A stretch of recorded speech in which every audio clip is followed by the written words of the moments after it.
Απαντήσεις στις ερωτήσεις σας, μέρος δεύτερο.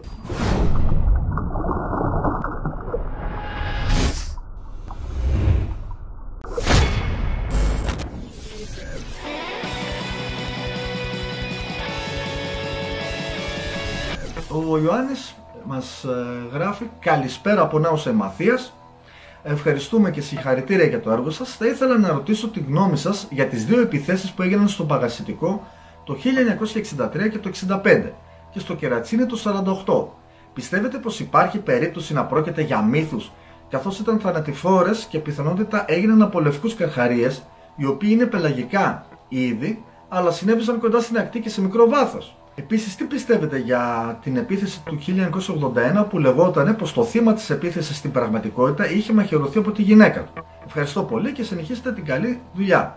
Χαιρετίσματα στην γειτονική Νάωσα. Έρχομαι πολύ συχνά, πηγαίνω και στο Rolling, στο Μεταλλάδικο. Ιωάννη μου, η αλήθεια είναι ότι οι μεγάλοι λευκοί, αν και πελαγικοί, πλησιάζουν συχνά τις ακτές για πολλούς λόγους. Φυσικά, ένα μεγάλο ζώο τέτοιου μεγέθους δεν μπορεί να κολυμπήσει σε βάθος 1 μέτρου. Μπορεί όμως να κολυμπήσει σε βάθος 2 μέτρων. Πολλές ακτές μας έχουν τέτοια βάθη ακόμα και στα 3 μέτρα από την ακτή. Οπότε θα μπορούσε να είναι λογική μια επίθεση ή ένα ατύχημα τέλος πάντων κάτω από αυτές τις συνθήκες. Τώρα για το σκηνικό με το μαχαίρωμα. Το 1981 θυμάμαι μόνο μια επίθεση, αυτή στον Παγασιτικό, με θύμα πάλι έναν Αυστριακό, ο οποίος όμως επέζησε. Αν μιλάμε για αυτή την επίθεση, είναι ακόμα καταγεγραμμένη στα επίσημα αρχεία ως επίθεση καρχαρία και δεν έχει διαγραφεί ως λάθος. Για παράδειγμα, έχει ήδη διαγραφεί από τα επίσημα αρχεία η υπόθεση του Ιωάννη Χρυσάφη από το 1983, ο οποίος βάσει της ιατροδικαστικής εξέτασης σκοτώθηκε από προπέλα και όχι από καρχαρία. Ο Άγγελος ρωτάει: έχει τύχει να δεις από κοντά κάποιον καρχαρία και αν ναι, τι είδους? Δεν ξέρω, μπορεί να το έχεις πει σε κάποιο βίντεο και να μην το έχω ακούσει. Απλά είχα αυτή την απορία. Συνέχισε την υπέροχη δουλειά που κάνεις, είστε φοβεροί όλοι εκεί στην ομάδα σας. Το έχω ξαναπεί, Άγγελα, θα το ξαναπώ. Προσωπικά έχω δει μόνο νεκρούς καρχαρίες από κοντά, αλλά και σε ενιδρία ζωντανούς. Αλλά ποτέ στη θάλασσα. Ο Crazy Lords of Scotland. Καλησπέρα λεβεντιά μου και καλή συνέχεια. Και εύχομαι κάθε επιτυχία στο κανάλι σου. Αληθεύει ότι ο Mighty Great White Shark σαν είδος πλέον δεν είναι στην κορυφή της θαλάσσιας τροφικής αλυσίδας? Κάπου είδα ότι υπάρχουν αναφορές ότι οι φάλαινες όρκες συντονισμένα επιτίθενται στους λευκούς για εδαφική κυριαρχία και τους σκοτώνουν. Θα ήθελα να ακούσω τη γνώμη σου επί του θέματος, ευχαριστώ. Ναι φίλε μου, ισχύει. Ανέκαθεν η όρκα ήταν στην κορυφή της τροφικής αλυσίδας στη θάλασσα. Απλά εμείς το ανακαλύψαμε σχετικά πρόσφατα. Οι όρκες πράγματι σκοτώνουν λευκούς καρχαρίες τόσο για εδαφική κυριαρχία όσο και για το σηκώτη τους. Το οποίο βάσει ερευνών μάθαμε πως το τρώνε σαν ένα γευστικό σνακ. Φυσικά ακόμα γίνονται έρευνες πάνω στο θέμα και όταν βγουν επίσημα συμπεράσματα θα γνωρίζουμε ακριβώς τι συμβαίνει. Η πράσινη δύναμη, η Πασόκ ή Βάζελος είναι αυτός. Καταρχήν συγχαρητήρια στην καναλάρα. Ερώτηση: μπορεί και αφελής αν θα μπορούσαν διαφορετικά είδη καρχαρία να ζευγαρώσουν? Ευχαριστώ πολύ, τα σέβη μου. Καθόλου αφελής ερώτηση, είναι πάρα πολύ καλή ερώτηση. Βασικά, το έχουμε ξαναπαντήσει, αλλά καλά να το ξαναπούμε άλλη μια. Ναι, γίνεται όλο αυτό που λες και έχουμε και το παράδειγμα του 2011 με το πρώτο υβρίδιο καρχαρία. Στη συγκεκριμένη περίπτωση ζευγάρωσαν ο Αυστραλιανός Blacktip Shark με τον κοινό Blacktip Shark και έβγαλαν αυτό. Τώρα, αρκετά από τα υβρίδια βρέθηκαν σε 5 τοποθεσίες κατά μήκος των ακτών της Αυστραλίας, πράγμα που σημαίνει ότι το νέο είδος δείχνει να αντέχει. Ο Chris, συγχαρητήρια για τους 20.000, αυτό το κανάλι αξίζει και πολλούς παραπάνω. Ο καρχαρίας γενικά θεωρείται μοναχικό είδος από όσο γνωρίζω. Ήθελα να ρωτήσω σε ποιες περιπτώσεις θα το δούμε σε κοπάδια. Και ένα δεύτερο ερώτημα είναι πώς συμπεριφέρεται στα νεογνά του αφού γεννήσει. Τα παρατάει στην τύχη τους από την πρώτη στιγμή ή είναι μαζί τους μέχρι να αναπτυχθεί το νεογνώ? Φίλε μου Chris, δεν είναι όλα τα είδη των καρχαριών μοναχικά. Υπάρχουν αρκετά είδη που κολυμπάνε σε κοπάδια όπως οι σφυροκέφαλοι, οι bull sharks, οι blacktip reef sharks και άλλα. Γενικά οι καρχαρίες κολυμπάνε σε κοπάδια την εποχή του ζευγαρώματος ή αν υπάρχει άφθονη τροφή σε συγκεκριμένα νερά.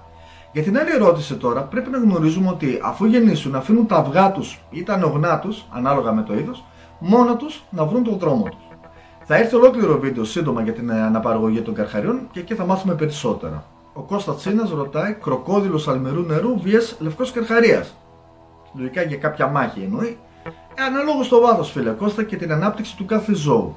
Αν μιλάμε για πλήρη ανάπτυξη και συναντηθούν στον ανοιχτό ωκεανό, ο κροκόδιλος δεν έχει καμία τύχη νομίζω. Well the Great, καλησπέρα και συγχαρητήρια για την καλή δουλειά που φαίνεται από τους 20.000. Οι καρχαρίες έχουν μια στάνταρ περιοχή που κινούνται πάνω κάτω και γύρω, ή μπορεί π.χ. να ξεκινήσουν από την Κύπρο και να βρεθούν μετά από κάμποσο καιρό Ισπανία. Γενικά κινούνται βάσει σχεδίου ή απλά ακολουθούν μια πορεία και όπου τους βγάλει. Φίλε μου, γενικά οι καρχαρίες ζουν σε μια περιοχή όσο υπάρχει τροφή. Εγκαταλείπουν την περιοχή μόνο όταν η τροφή μειωθεί, αλλά και για ζευγάρωμα. Και πάλι βέβαια ανάλογα με το είδος, την ηλικία και την κατάσταση. Και αυτό το λέω επειδή από τα 500 και πλέον είδη καρχαριών, άλλα είδη κινούνται συνέχεια όπως οι πελαγικοί και άλλα είδη μένουν σε μια περιοχή όπως οι bull sharks και οι blacktip reef sharks. Ο Τζόνι, καλησπέρα και πολλά συγχαρητήρια για τους 20.000. Παιδιά, σας ευχαριστούμε πραγματικά πάρα πολύ.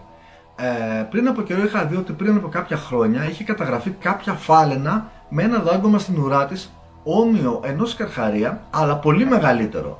Δεν ξέρω λέει άμα είναι αληθινή η ιστορία, αλλά γνωρίζετε πως μπορεί να δικαιολογηθεί κάτι τέτοιο. Τζόνι, υπάρχουν φάλαινες με δαγκώματα από καρχαρίες, αλλά το μέγεθος είναι ενός τυπικού λευκού για παράδειγμα. Παρ' όλα αυτά υπάρχει και το Discovery Channel που δημοσίευσε ντοκιμαντέρ με φτιαχτές εικόνες από δίθεν στοιχεία ότι οι μεγαλόδοντες εξακολουθούν να ζουν κλπ. Δαγκώματα μεγέθους μεγαλόδοντες, σε φάλαινες, κάτι φωτογραφίες ό,τι να είναι και άλλα. Είχε γίνει μεγάλο σουσούρο τότε. Τώρα, πάνω σε αυτή την ερώτηση, πολύ πιθανόν να μην ισχύει κάτι τέτοιο. Πάνος GR, Σάκη, συγχαρητήρια για τους 20.000 συνδρομητές. Το αξίζει και με το παραπάνω. Οι ερωτήσεις μου είναι οι εξής. Υπάρχει πιθανότητα να εξαφανιστούν καρχαρίες όπως ο Λευκός, Μάκο, Εξαμβράχιος και Γαλάζιος στα προσεχή 10 έως 20 χρόνια εάν συνεχιστεί η αλίευσή τους με αυτή τη συχνότητα? Επίσης, πιστεύεις ότι θα καταλάβει ποτέ ο κόσμος πόσο σημαντικός είναι ο καρχαρίας για το οικοσύστημα, ή όταν θα το καταλάβει θα είναι ήδη αργά? Το έργο που προσφέρεις είναι πολύ σημαντικό και είσαι ο μόνος που μας δίνει τόσες πληροφορίες για τους καρχαρίες στο ελληνικό YouTube.